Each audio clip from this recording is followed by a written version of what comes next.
Hi, it's been a while since I gave you a teacher tip. And we've been busy with some evaluation of some classes and giving some feedback to some newer teachers. And it's interesting, not even the newer teachers, some of the oldies too, who have been teaching a long time, we all have habits, right? And one of the biggest or most common feedback and I notice giving to others and including giving to myself if I listen to my own teaching or even just speaking, even right now, speaking to you, I can give myself the same comment. Now I'm going to give you 4 tips for speaking better as a yoga teacher in your class to be more effective.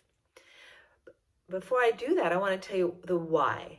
Why is this so important? And for me as a teacher, one of my biggest goals as a teacher is sort of to give people yoga, to have the experience of a juicy, nurturing yoga practice, which implies, of course, you move your body.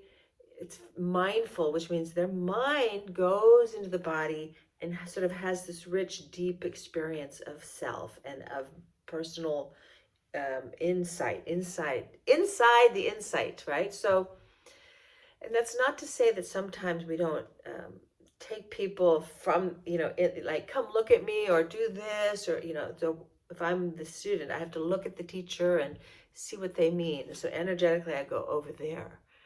But ideally, as a teacher, I want to give that student the drishti, right? The way we look inside, so that I guide them with my voice, arm up. I could just do it without even looking too much. Maybe a small look, if I need that visual, but not always. That's the beauty of a really good teacher. So, as a teacher, what do we need to do to find those things? Mostly, and this is especially if you're a foreigner speaking in a different language. I'm English speaking in Holland, but it's true for all of us, even in our own language. Very often, we need to slow down and pause every once in a while. It's all about translation. Pause and tell. So I could tell you right now, make sure you slow down and pause, because if you don't pause, people cannot really digest. Did you see how that sounded? It's kind of boom, boom, boom. But if I say, when you're teaching, say a few words, say a short sentence, and then say the next part, and then tell the next part. It's like these little pauses give both the rhythm and the sense that those words are important and they can land in someone's body, and then they can do what you're asking, because you're actually telling them to do something usually. That's my first tip. Practice it. You can just even give yourself a breath or half a breath and then say the rest and make your words count. Second tip, command language. Now, if you've been through our teacher training program, you've heard this. It's funny how a lot of trainings don't. I think it's important. Command language means you just tell people what to do. You just got to command them. And when you break it down, it sounds kind of rude. You're like, oh, I'm sort of telling people what to do. And guess what? Yes, you are. You're telling people what to do. And at first, many of us feel a little bit shy because it's so pushy.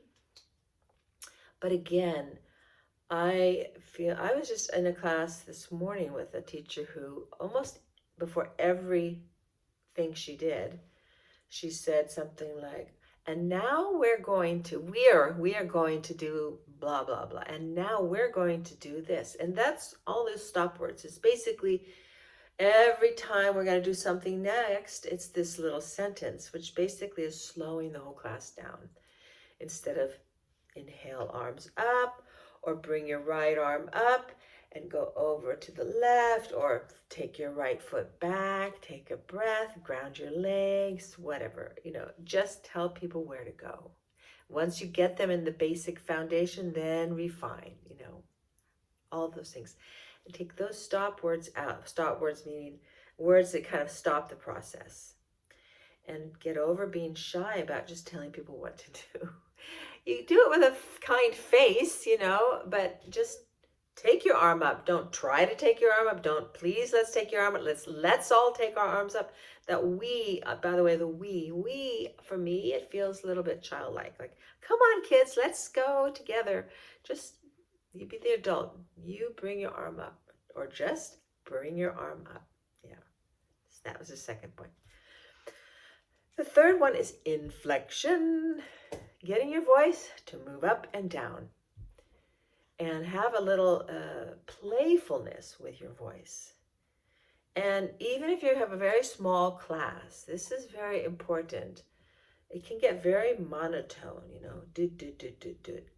You need to play with yourself in a way that gives a certain energy at times, not the whole time.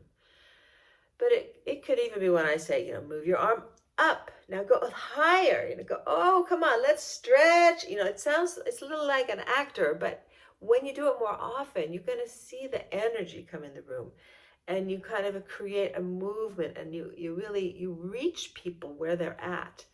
So, okay, move your arm up, take it higher, and then my energy goes down. No, you're not encouraging. So the inflection go up, but it can also go down. It can go quiet. It can go soft. It can go ha-ha. It can go all kinds of ways. Play with, just listen to how you're giving your voice, the tone, the pace, the inflection point, up or down. If you have a habit of always going up or change it out. Make a little difference. So it's more like a full musicality.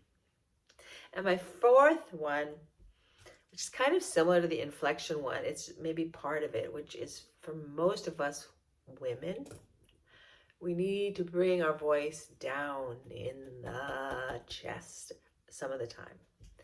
Instead of talking up here in the nose and do-da-da-da, and let's go do-do, and let's do that, which is kind of nasally and kind of hee-hee and sort of happy, take your voice down in your chest. You have to practice like that. Right? You'll feel the vibration down there. And just give your voice sometimes, with all the other things I said, from here. Give a command from there. And the good news is that when you use this voice, your voice will carry in your room.